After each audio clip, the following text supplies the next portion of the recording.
Wick here with Artbeads Cafe, and I am Cynthia. Hi, Cynthia. Hi, Kristal. Glad to have you with us again.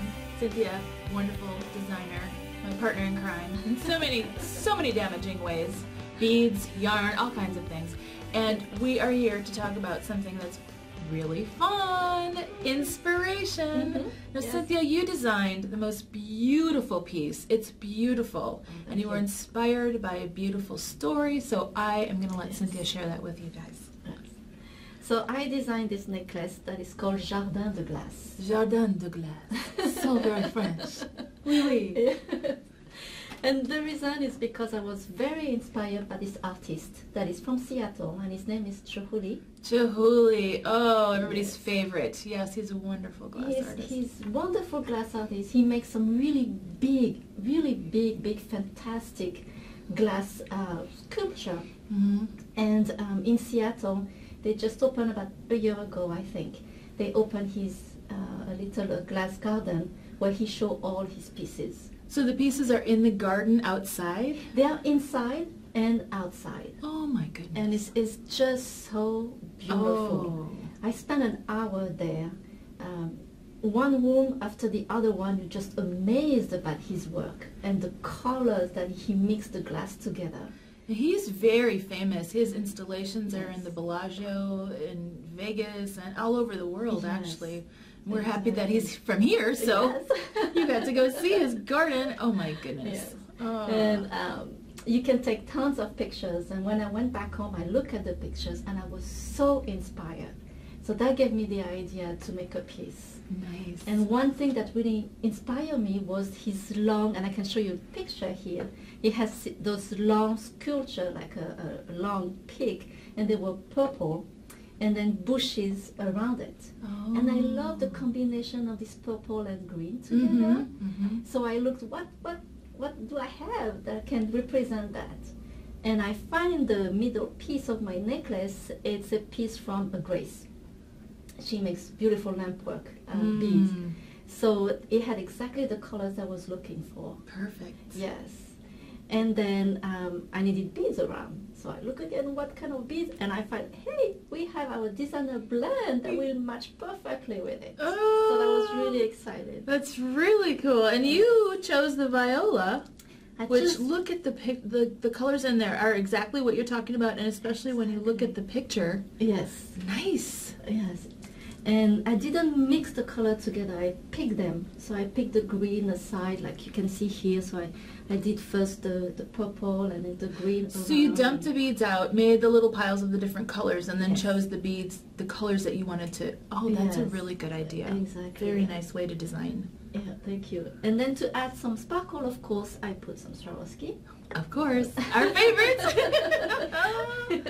And I wanted a different way to hang this pendant that I made. So I did a Kumihimo. Nice. Kumihimo necklace, and then did a bell to put the pendant on the Kumihimo piece. It's so elegant. Oh, it's really beautiful. And your color combination is just stunning, as always. But wow, that's a great way to combine a couple different techniques, isn't it? Yes. Yes, the Kumihimo, and I wanted to finish with a chain. I didn't want to just do all Kumihimo. I wanted to add something else, another dimension, and I was able to just finish with a chain. Oh, I like that. That's really nice. That's also another really great design idea for a lot of people if they're on a budget or they run out of beads or something, to do the chain where your hair covers it because it doesn't show. So I tend to do that a few times. That's true. Oh gosh, that's just beautiful. Oh, thank you. Oh, and you could do a whole series of necklaces and jewelry based on Chihuly's beautiful work, which is a really nice interpretation. It is, and on this one I chose some very soft colors, but he has some very bright red, bright orange. So I'm excited to go back to my pictures and look at them again and get inspired again by his art. It's pretty amazing. And that's a great way for designers to get started, because a lot of times they're not sure how to mix colors. Take a pretty picture of flowers in your garden or something that you like, and then pull out the colors, and you'll end up with a palette that looks as pretty as that picture. Yes, exactly. Love it. Well, thanks for sharing that with us, Cynthia. You're welcome. Oh, beautiful work. Thank you.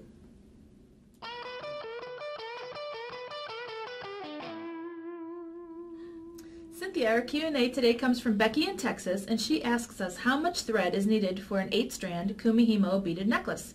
Cynthia, can you tell us a little bit about doing Kumihimo with beads? Okay, so let's start first by answering Becky's questions.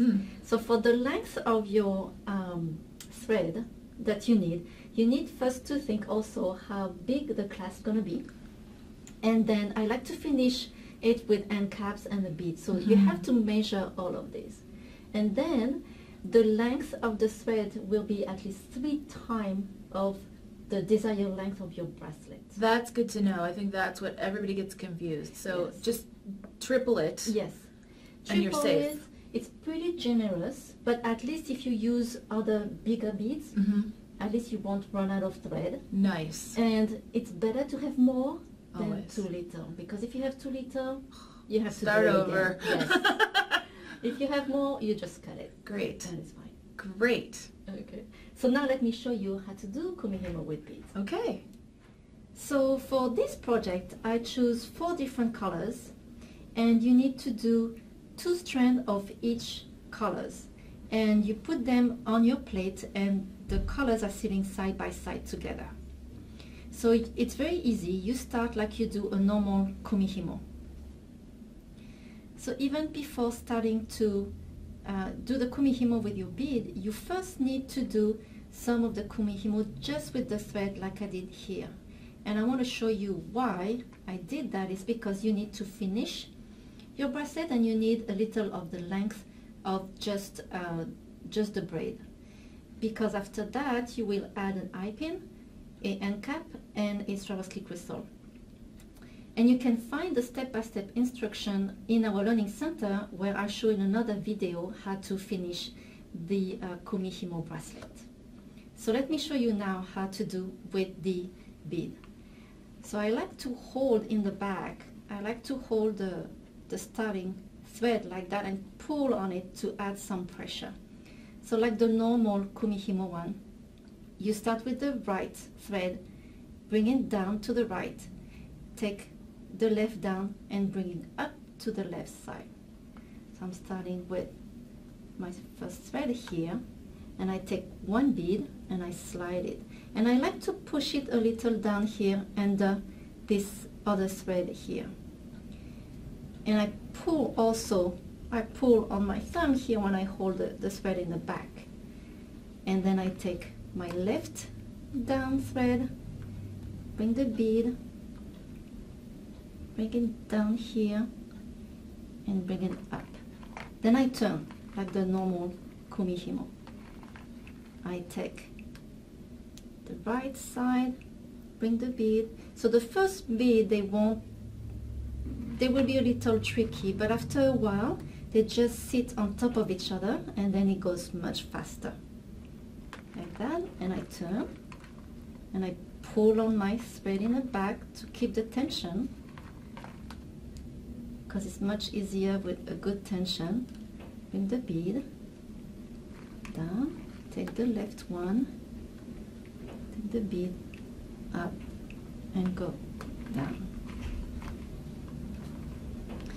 And then if your work is too low, you can just pull on the side thread here to bring it up a little. And let me do that to show you better where the beads are going. So I take the right thread, here is the bead, it's going to go under the thread, and I like to push it a little, and you see how it sits right there? This is just perfect right there. And I take the left down one, and I bring the bead down, so help it a little like that, and it goes down. Turn my work, and I keep going like that. The bead is perfectly situated right there. Take the other one, and I go down like that, and turn again. So it's really easy. Always think that the bead has to go under the thread. Like that. The other one goes down and like that. And you keep going until you have the length that you desire.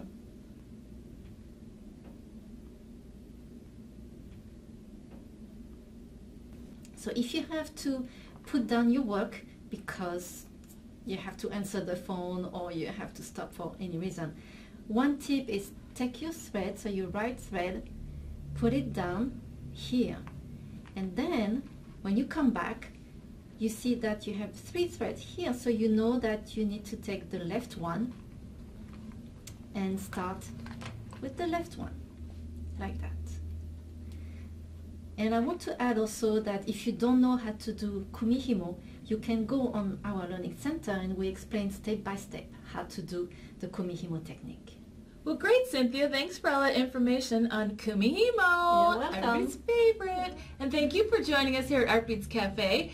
Please feel free to sign up for our newsletter so you know all the goodies and all the new stuff that's happening. And if we use your question on our Q&A segment, you get a prize. So pop on over to Facebook, send us some questions, and if we answer them, you get some goodies. Meanwhile, happy beading!